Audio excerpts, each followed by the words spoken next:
React react भनेको के हो? रियाक्टको प्रयोग किन गर्ने? रियाक्ट फ्रन्ट इन्ड हो कि ब्याक इन्ड हो भनेर आज हामी यस भिडियोमा जान्नेछौँ। र साथीहरू, भिडियोलाई अन्तिमसम्म हेरेर रियाक्टको बारेमा बुझ्न सक्नुहुन्छ यसै भिडियोमा रहेर। Hello friends, welcome to my zip family YouTube channel. आज हामी रियाक्टको बारेमा कुरा गर्नेछौँ। रियाक्ट भनेको के हो त साथीहरू?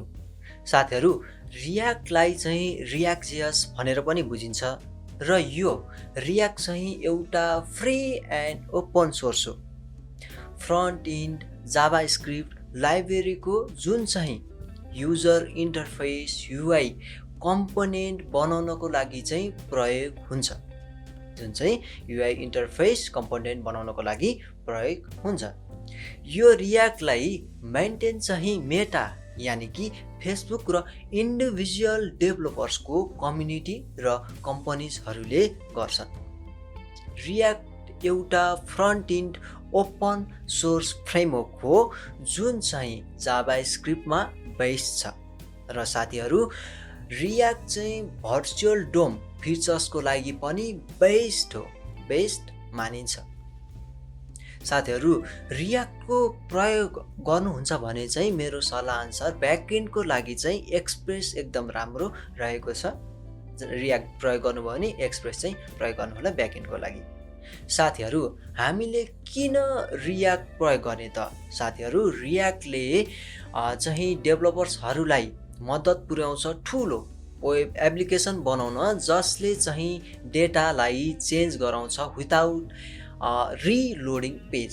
हामीले एउटै पेजमा रहेर वेब एप्लिकेसन चलाउन सक्छौँ यदि हामीले रियाक्टको प्रयोग गरेर वेब एप्लिकेसन बनाउँछौँ। यदि रियाक्टको प्रयोगले वेब एप्लिकेसन बनाउँछ भने एउटै पेजमा रहेर चलाउन सक्छौँ, जसको कारणले वेब एप्लिकेसन फास्ट हुन्छ र एसइओको लागि पनि बेस्ट हुन्छ। एसइओको बारेमा बुझ्न चाहनुहुन्छ भने चाहिँ यस भिडियोमा एसइओ प्लेलिस्ट रहेको छ, त्यहाँ गएर सिक्न सक्नुहुन्छ, हेर्न सक्नुहुन्छ है त साथीहरू। रियाक्टको मेन पर्पज भनेको पनि फास्ट, स्केलेबल र सिम्पल रहेको छ है साथीहरू। किन चाहिँ रियाक्ट बेटर छ त एचटिएमएल भन्दा पनि? साथीहरू, रियाक्ट बेटर हुनुको कारण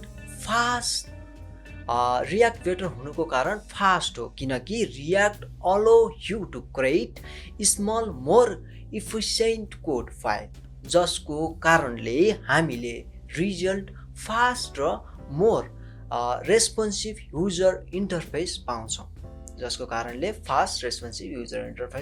र चलाउन सजिलो हुन्छ। र हामीले रियाक्ट प्रयोग गऱ्यौँ भने हामीलाई वेब एप्लिकेसन बनाउँदा कोड पनि एकदम सिस्टमेटिक हुन्छ र सजिलो हुन्छ बनाउनलाई पनि, डेभलपर्सलाई पनि सजिलो, युजरलाई पनि वेब पेज फास्ट भएको कारणले सजिलो महसुस हुन्छ। रियाक्ट त्यही भएर हामीले प्रयोग गर्ने गर्छौँ।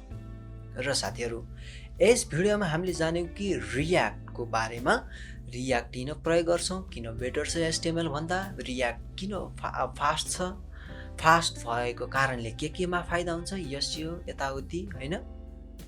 र रियाक्ट प्रयोग गर्नुहुन्छ भने एक्सप्रेस चाहिँ ब्याकएन्डको लागि प्रयोग गर्नुहोला। त्यसले चाहिँ अलिकति राम्रो हुन्छ, सजिलो पनि हुन्छ। साथीहरू, यस्तै नयाँ भिडियोहरू म यस च्यानलमा ल्याइ नै रहन्छु। त्यसको लागि तपाईँले सब्सक्राइब गर्नुपर्ने हुन्छ यस च्यानलको भिडियो हेर्नको लागि। र यदि सब्सक्राइबरहरूले नै अहिले हेरिराख्नु भएको छ भने अहिलेसम्म धेरै धेरै धन्यवाद। र keep supporting me my friends, my subscriber. र यस्तै नयाँ भिडियो ल्याउँछु भन्ने बाचा गर्दै म अहिलेको लागि चाहिँ बिदा लिन चाहन्छु। जय नेपाल, जय नेपाल।